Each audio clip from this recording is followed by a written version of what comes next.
Je vais vous faire un résumé détaillé du chapitre 50 du livre de la Genèse, versets 1 à 26.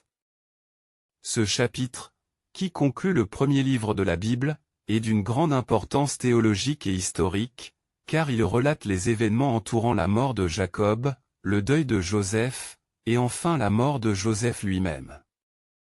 Après la bénédiction finale de Jacob à ses fils, il rend son dernier souffle. Son fils bien-aimé, Joseph, profondément affecté, se jette sur son père, pleure amèrement et l'embrasse.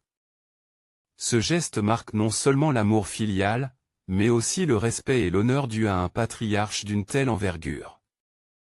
Joseph ordonne alors aux médecins d'Égypte d'embaumer son père, une pratique courante dans la culture égyptienne mais inhabituelle pour les Hébreux. L'embaumement prend 40 jours, période symbolique de transition et de purification, suivie d'un deuil national en Égypte qui dure 70 jours. Ce détail est remarquable, car il montre à quel point Jacob, par son fils Joseph, avait acquis un statut important en Égypte. Puis Joseph demande la permission à Pharaon de retourner en terre de Canaan pour enterrer son père, conformément à la promesse faite à Jacob. Pharaon, reconnaissant la loyauté de Joseph, lui accorde cette requête. Ainsi, Joseph part avec un immense cortège funéraire, ses frères, les hauts dignitaires égyptiens, ainsi qu'une grande armée de serviteurs et de cavaliers. Ce cortège impressionnant illustre non seulement l'attachement familial, mais aussi l'impact de Jacob au-delà de son peuple. Arrivés à l'ère d'Atad, à l'est du Jourdain, ils observent un deuil solennel pendant 7 jours.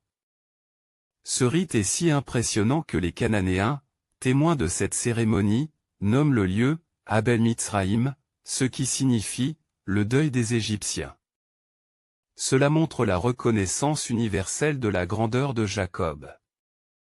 Après cette période de deuil, les fils de Jacob l'enterrent dans la grotte de Macpéla, en Canaan, selon son souhait. Cette grotte, achetée autrefois par Abraham, rappelle la promesse divine de donner cette terre à la descendance d'Abraham. Après l'enterrement, Joseph et ses frères retournent en Égypte. Mais les frères de Joseph sont inquiets. Maintenant que leur père est mort, Joseph leur pardonnera-t-il réellement pour le mal qu'ils lui ont fait autrefois? Ils envoient alors un message à Joseph, invoquant les paroles de Jacob, demandant pardon pour leurs fautes.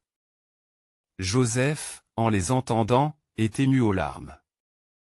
Il les rassure avec des paroles pleines de sagesse et de foi, « Vous aviez médité de me faire du mal, mais Dieu l'a changé en bien, pour accomplir ce qui arrive aujourd'hui, sauver la vie d'un peuple nombreux. » Par ces mots, Joseph manifeste une compréhension profonde du dessein divin et un pardon sincère envers ses frères.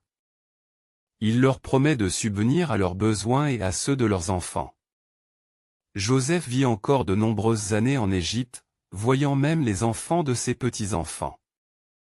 Sentant sa fin approcher, il rappelle aux Israélites la promesse de Dieu de les ramener en terre de Canaan. Il leur fait prêter serment de transporter ses ossements avec eux lorsqu'ils quitteront l'Égypte. Ce serment, qui sera accompli par Moïse lors de l'Exode, montre la foi inébranlable de Joseph en la fidélité de Dieu. Enfin, Joseph meurt à l'âge de 110 ans.